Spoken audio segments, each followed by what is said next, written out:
Alison, I'm going to try and show you how I make the sourdough bread. Now you're going to have to forgive me because I can't find the stand to put my phone on to film it, so apologies for the really odd angle, but hopefully you'll get a good idea anyway. So in here I've got 800 grams of strong white bread flour and 10 grams of salt. So this is to make 2 loaves. I know you said you've only got a small oven, so I'm going to leave you to do the maths to split it in 2.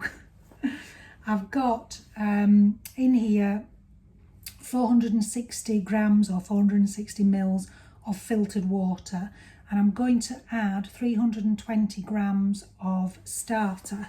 So I'm going to show you this is the little thing I was talking about that I make the starter in. I've got 2 of them. Ideally I could do with one big one, but they don't seem to do one big one, so I separate it. Now this was where she started at this morning, and this is how much she's grown. So that will have been in about 5 hours, I think she's taken to do that. Sometimes I leave it overnight, so she's ready to work with first thing the following morning, but for this one I did before I went out today. So there's not going to be 320 in here, so I'll have to decant some from the other as well.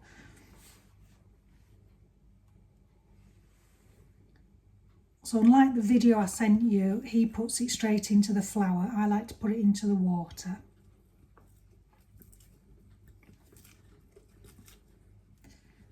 And there's a test whether your starter's ready. Some people don't agree with it, some people do, and that's the starter will float on the top of the water, which means it's full of air and ready to use. So that's just taken me to 206.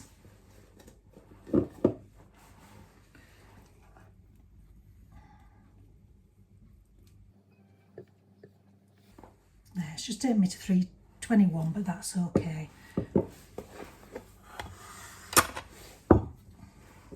And then there's plenty left over in here, so I'll weigh how much I've got in here. So let's just say, for argument's sake, I've got 100 grams of starter. I'll clean this one out. I'll put usually about 50 grams of bread flour in, pour the starter on top, and then put another 50 grams of flour. So in other words, I'll have 100 grams of starter, 100 grams of flour, and then when I come to make up the starter for making the next batch, all I'll do is I'll add 100 grams of water. You can see those measurements aren't correct because that would just take me up to 300, and I need 320 grams of starter for the recipe, and an additional amount so that I always keep some to make the next batch. I'll try and work the maths out and put it on the screen when I do the video. So all I'm doing is I'm just sort of dissolving as much as I can in. Doesn't have to be completely dissolved. I've already made a well in the flour, and I'm simply going to pour that into the well. You don't particularly have to be careful, just get it banged in. And then I'm just going to stir the flour in.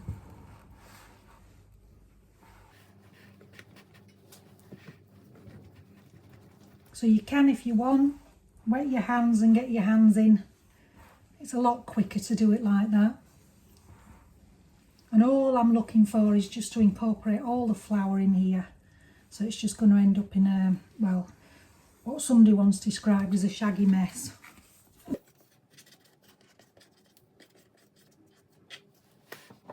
Find one of these does quite a good job of mixing.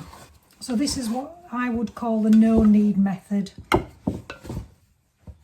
I'm going to go and get my hands into here because it will be a lot quicker.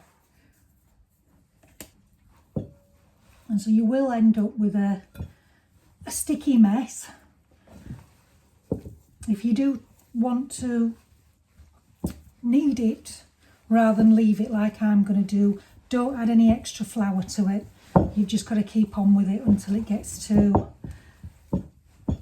a less wet consistency. I don't know the technical terms. I'm sure you'll know what I mean. So I'm just leaving it at that. I'm going to cover it over with a shower cap and I'm going to leave it for an hour, and then I'll come back and show you what it's like and show you how I do the stretch and folds.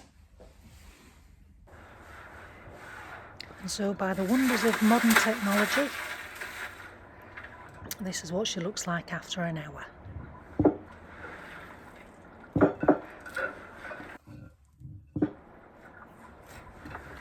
And all I'm doing here, as you can see, is just picking up one side, drawing it up, stretching it, folding it over, and I'm just continuously turning the bowl around. You only need to do it about 4 times is what I've seen, but I like doing it, so I do it for as long as I feel the need to do it.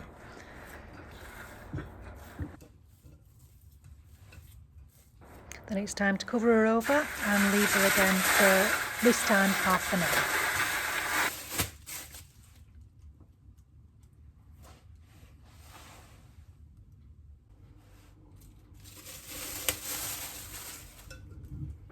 So half an hour on, you can see she's becoming that little bit more pliable, a little bit more stretchy. And again, I'm just repeating the stretch and folds, lifting it up, folding it over, turning it round. It really is as simple as that. At the end of this, again, I'm going to cover her over and leave her for another half hour.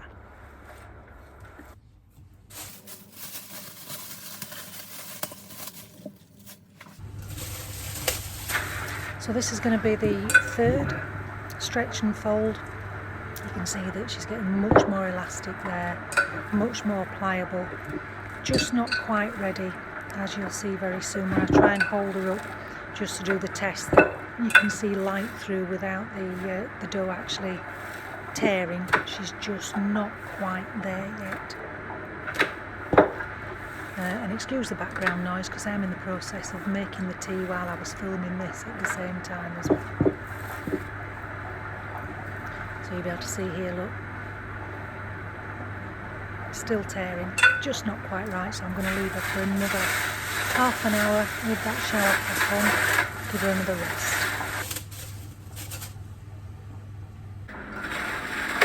So this is going to be my 4th and final stretch and fold before I'm going to let her do her first rise, and you can just see how flexible she is now.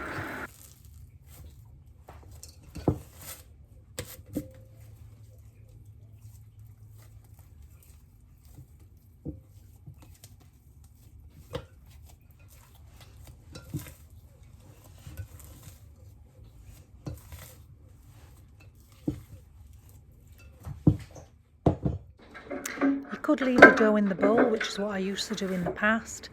I mentioned that I didn't really get a good handle on how far the dough has risen, so by using this rectangular container, it's also marked as well, as I'll show you, and I do put an elastic band on, so again I do forget these levels, so I'm just putting the elastic band on to show the height, so then I'll know exactly when she's doubled in size. I have put some olive oil in there just to help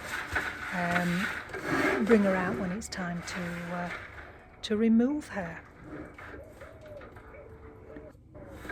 So I'm covering the container over once more with that shower cap, and ideally leave her in a warm place to begin that rise.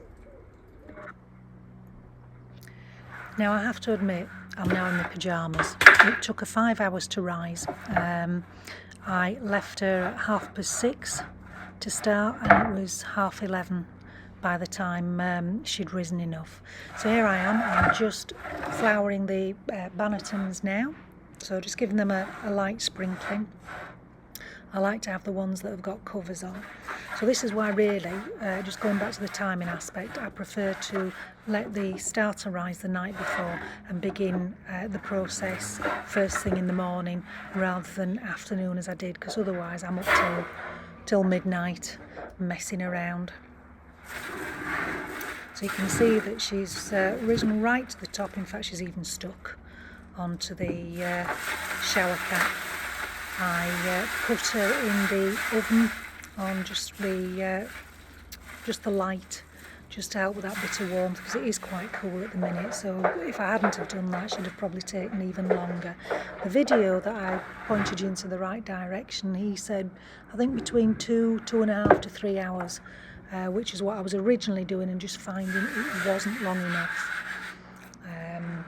So I know I keep mentioning the warmer the kitchen or wherever you're leaving it, the better.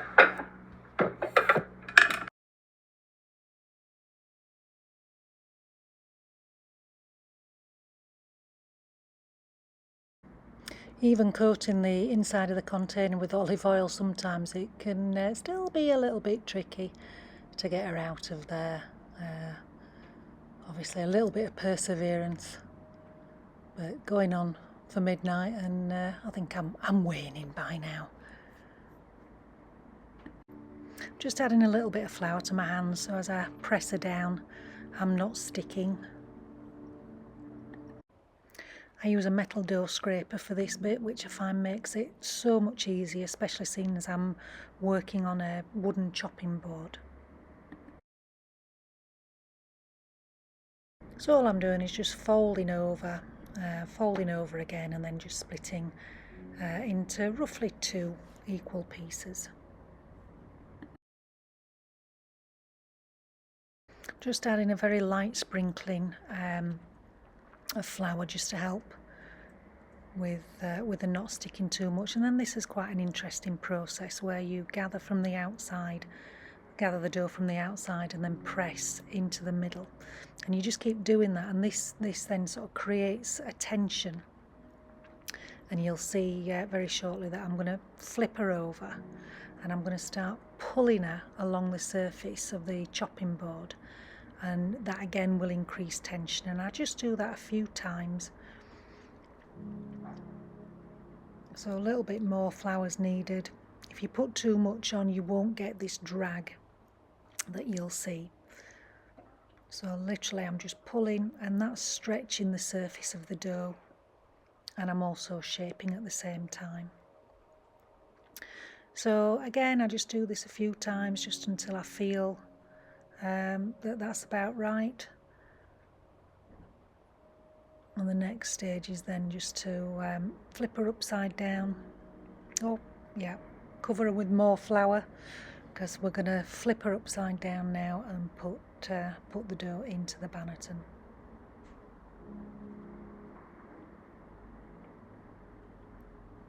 I'm going to sprinkle a little bit more flour on top, and then pat her down, just nestle her in, as it's bedtime now, and she's going to spend the night with her other half in the fridge. So covering over. If you overprove your dough and it's a little bit too slack, I've found that if you leave the covering off, then the surface of the dough, I don't really know how to describe it. It doesn't go stale, but it sort of forms a little bit of a crust, so that when you tip her over into your baking tin, they don't spread around as much. It sort of gives that little bit more tension. So I'm just going to repeat the process again with the second bit. This time the banneton's an oblong shape. I'm just going to fast forward this bit for you.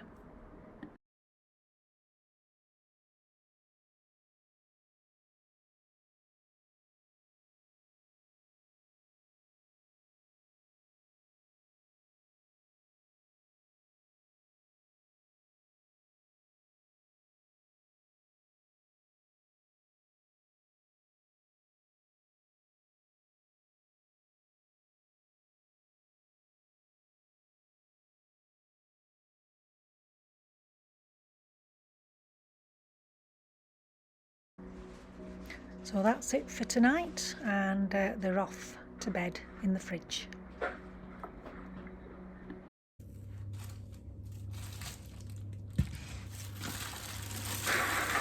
It's day 2, and here I am still in my pyjamas because it's 6 o'clock in the morning. I've got a busy day ahead. I usually leave the dough in the fridge overnight for about 16 hours, but it just depends on your schedule really. So they've not had so long in this occasion, because I've got to get up and off early. So again, if you're doing day one earlier in the day, then obviously they'll spend a lot longer in the fridge. Just give a light coating of flour on the top of the dough. I've preheated the oven to 250 degrees, which is the maximum this temperature will go to. I think my other oven would go to a maximum of 230 degrees. I've already got the baking tins in the oven, so they get red hot as well. Just putting a little bit of flour just stops the dough from sticking while it's baking.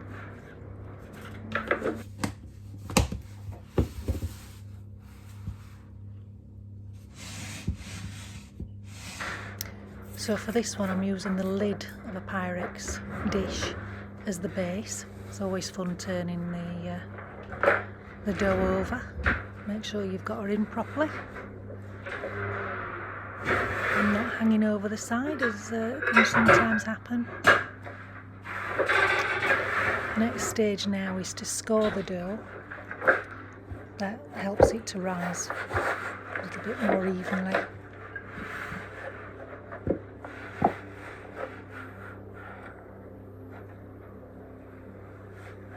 And creates what's known in sourdough terms as an ear.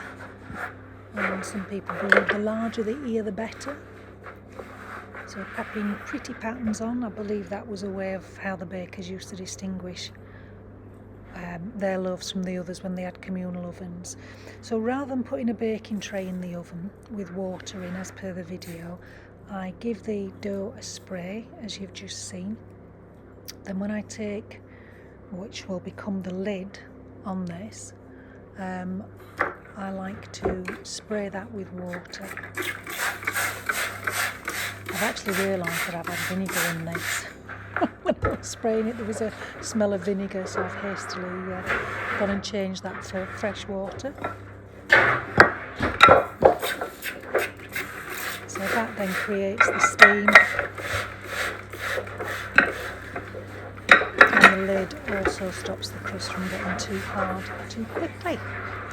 So you remember I said 250 degrees. I'm going to pop this first one in, close the door, and then I am going to turn it down to 230 degrees. Then I'm going to get the second loaf ready for baking. I'll just fast forward that for you.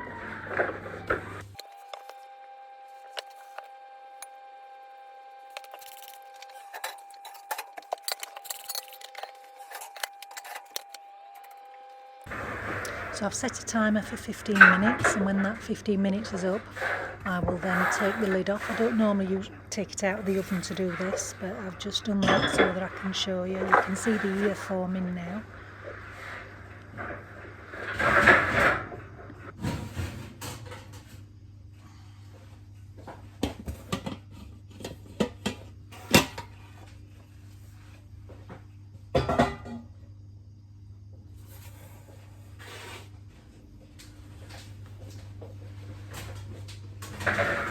When I put them back in the oven, I then turn the temperature down to 220 degrees. Now the lid's off, I want the crust to begin to harden. Leave it in for another between 15 and 20 minutes, I think it's 20 minutes, and give it the old tap. Nice hollow sound so we know that it's ready.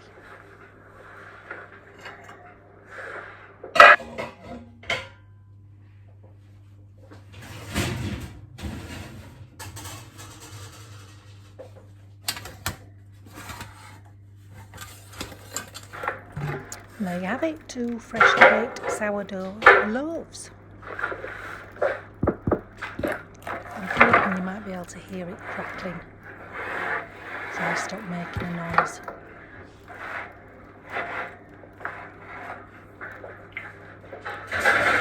Nah, far too much going on. In fact, I've no idea what's making so much noise. But anyway, there you go. So I hope you enjoyed that process. I was hoping to be able to cut into it a little later for you, but Jonathan beat me to it and cut himself a nice slice for his breakfast while I was still upstairs getting ready.